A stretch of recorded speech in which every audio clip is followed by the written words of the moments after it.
लाडली बेटी, दिल छू लेने वाली कहानी। सेठ मदनलाल शहर के प्रसिद्ध और सबसे धनी व्यापारी थे। उनके यहाँ नौकर चाकर की पूरी टोली रहा करती थी। भगवान की कृपा से उनके घर लक्ष्मी धन वर्षा करती थी।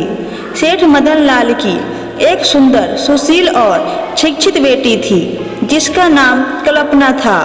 कल्पना अपने माँ बाप की इकलौती संतान थी, इसलिए लालन पालन में किसी प्रकार की कोई कमी नहीं हुई। माँ बाप का प्यार बराबर मिलता रहा। सेठ के जीवन में किसी प्रकार की कोई चिंता नहीं थी, किंतु कहते हैं ना, जिस घर बेटी जन्म लेती है उस घर माँ बाप को चिंता होने लगती है। कल्पना पढ़ लिख कर शादी के योग हो गई थी। माँ बाप को कल्पना के शादी की चिंता सताने लगी। जगह जगह योग वर ढूंढने के लिए रिश्ते नाते के लोगों को लगाया गया। काफी तलाश के बाद 2.5 साल के बाद योग वर ब्रिजपाल की तलाश हुई। ब्रिजपाल चौधरी सत्येंद्र का पुत्र है। नाम से ही पता चलता है कि चौधरी सत्येंद्र धन से भी चौधरी हैं। सेठ मदनलाल ने चौधरी सत्येंद्र से अपनी पुत्री कल्पना के लिए ब्रिजपाल से विवाह करने की बात की। चौधरी सत्येंद्र ने कल्पना से अपने पुत्र के विवाह का आश्वासन सेठ को दिया। चौधरी जानता था सेठ की कोई संतान नहीं है। कल्पना उनकी इकलौती संतान है और सेठ की उम्र 50 साल से ऊपर है, अर्थात अब इनकी कोई संतान नहीं हो सकती। ऐसा लालच उसके मन में आया और उसने विवाह के लिए तत्काल हाँ कर दिया। लगन मुहूर्त देखकर दोनों ओर से खूब उत्साह और जोश के साथ विवाह किया गया।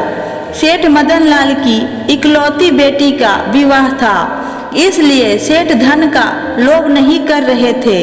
वह जी खोलकर अपनी बेटी की शादी में धन लुटा रहे थे। चौधरी सत्येंद्र भी जानते थे कि उनके पास धन का भंडार आ रहा है, इसलिए वह भी सामर्थ्य से ज्यादा विवाह में खर्चा कर रहे थे। कल्पना और ब्रिजपाल का विवाह संपन्न हुआ। दोनों अपने वैवाहिक जीवन को जी रहे थे। कल्पना भी अपने ससुराल में खूब खुश थी और ससुराल वाले भी कल्पना के स्वभाव से प्रसन्न थे। कल्पना के स्वभाव से रिश्तेदारों में भी कोई नाराजगी नहीं थी।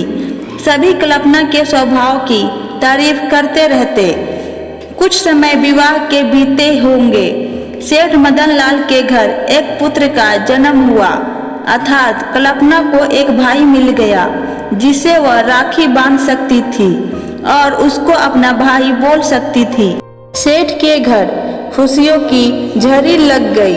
बेटी का विवाह हुआ, अच्छा घर मिल गया, इसकी तो अपार खुशी थी। किंतु पुत्र रतन की प्राप्ति लंबी प्रतीक्षा के बाद हुआ।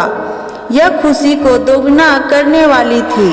सेठ मदनलाल के घर पुत्र का जन्म सुनकर कल्पना के ससुराल वालों के पैर तले जमीन खिसक गई, जैसे उनकी सारी संपत्ति छिन गई हो।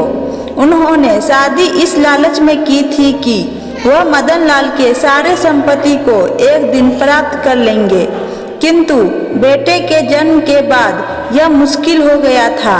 भाई के मिल जाने से कल्पना के जीवन में खुशियां आनी चाहती थी, किंतु यह उसके लिए दुख का कारण बन गई। सास ससुर पति सभी अब कल्पना को दुख देने लगे और उसे प्रताड़ित करने लगे।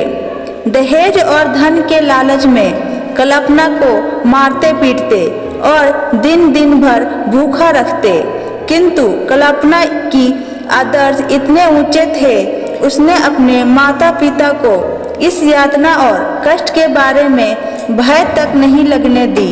सेठ कल्पना से मिलने और अपने बेटे के छठी अर्थात नामकरण संस्कार में निमंत्रण देने के लिए खुशी खुशी ससुराल पहुँचे। चौधरी और ब्रिजपाल सेठ को देखकर असमंजस में पड़ गए। कि वह कल्पना से कैसे मिलवाएंगे। सेठ अभी सभी घटना को जान जाएगा और हमारे विरुद्ध कार्यवाही कर सकता है। तत्काल उन्होंने निष्कर्ष निकाला और कल्पना को समझा दिया, किसी भी प्रकार की बात अपने पिता को बताई तो अच्छा नहीं होगा। अनेकों प्रकार की धमकियां देकर कल्पना को उसके पिता से मिलवाए। बेटी भी कर्तव्यनिष्ठ थी, उसके संस्कार पुराने थे, अर्थात वह जानती थी पिता के घर से डोली निकलती है और ससुराल से अर्थी। इसी आदर्शों से वो बंधी हुई थी। कल्पना ने पिता का खूब स्वागत सत्कार किया। बैठे बैठे अनायास उसके आंखों से आंसुओं की धारा फूट पड़ी। पिता कुछ समझ पाते इससे पहले बेटी बोलती है, पिताजी यह मेरे खुशियों का आंसू है। बचपन से मैं भाई के लिए तरसती थी, अब जाकर मुझे एक भाई मिला है। इसके कलाइयों पर मैं राखी बांध सकती हूँ। बस यही सोचकर मेरे आंखों में आंसू निकल गए। पिता को यह बात समझ नहीं आई। कुछ शंका और कुछ डर के कारण अधिक बातों को कुरेदा नहीं। सेठ नामकरण संस्कार में सभी को न्योता देकर अपने घर वापस लौट गए। नामकरण का दिन आ गया।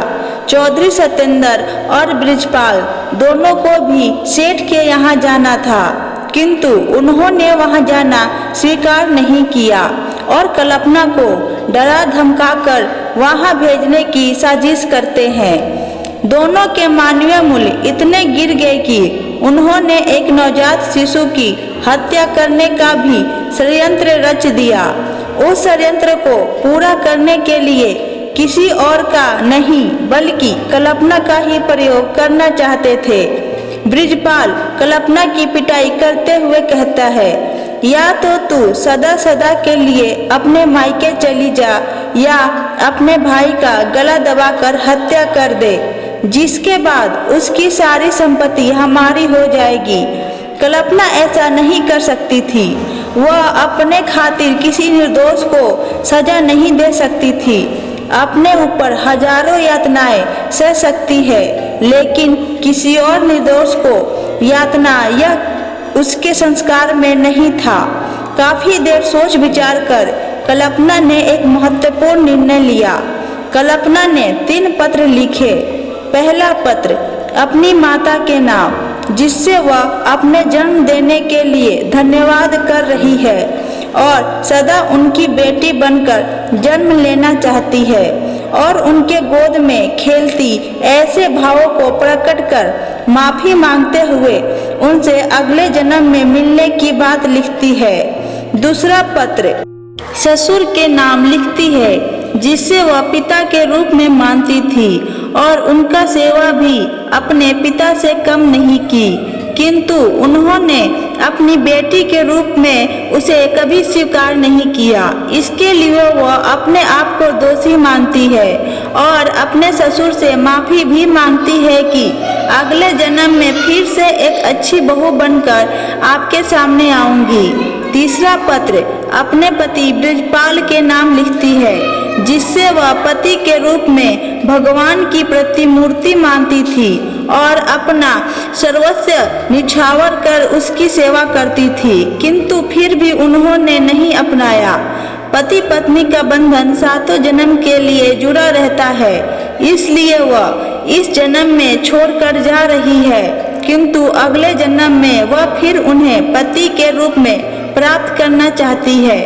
ऐसा कहते हुए अपने हृदय से सभी विचारों को पत्र में लिख दिया। तीनों पत्र बिस्तर पर रखे तकिए के नीचे दबा दिया और छत में लगे पंखे से एक फंदा लटकाया और अपने जीवन लीला को समाप्त कर ली। यह कल्पना के जीवन का दुखद अंत था। चौधरी सत्येंद्र के घर बहू की मृत्यु पूरे गांव में फैल गई थी।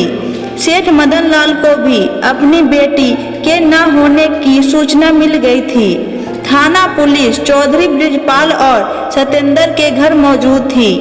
संघन तलाशी और पूछताछ के बाद भी किसी प्रकार की कोई जानकारी नहीं मिल रही थी।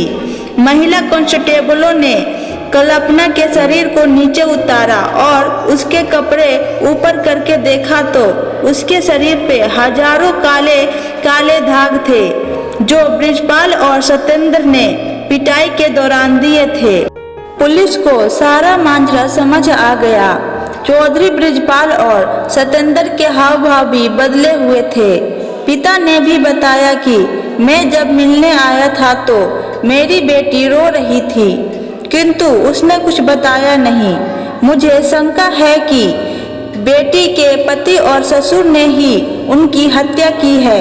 बस क्या था, बृजपाल और सत्येंद्र चौधरी को पुलिस ने गिरफ्तार कर लिया और कमरे की छानबीन की गई। तकिए के नीचे रखे तीनों पत्र को भी पुलिस ने बरामद किया और उसमें लिखी हुई सभी बातों को पुलिस ने सबके सामने पढ़ा, जिससे बृजपाल और चौधरी सत्येंद्र के सभी इतनाओं का उजागर हुआ। गांव मोहल्ले सभी कल्पना के स्वभाव से परिचित थे और बृजपाल तथा सत्येंद्र के स्वभाव से भी। गांव वालों ने भी बृजपाल और सत्येंद्र के सभी राज खोल दिए। पुलिस ने कानूनन बृजपाल और सत्येंद्र चौधरी को गिरफ्तार किया। कोर्ट कचहरी हुई, जिसमें बृजपाल को मुख्य साजिशकर्ता माना गया और उसे आजीवन कारावास की सजा सुनाई गई। चौधरी सत्येंद्र को इस घटना में शामिल और साजिश के सहयोगी मानते हुए 9 वर्ष की कारावास की सजा सुनाई गई। दोस्तों, दहेज के प्रति समाज का नजरिया बदलना आवश्यक हो गया है, नहीं तो कितनी और बेटियों का घर उजड़ेगा। वह बेटी हमारी और आपकी भी हो सकती है। आशा करती हूँ कि आज की वीडियो पसंद आई होगी। वीडियो अच्छी लगे तो लाइक करें, चैनल पर नए हैं तो चैनल को सब्सक्राइब करें और कमेंट में अपनी राय बताएं। Thank you.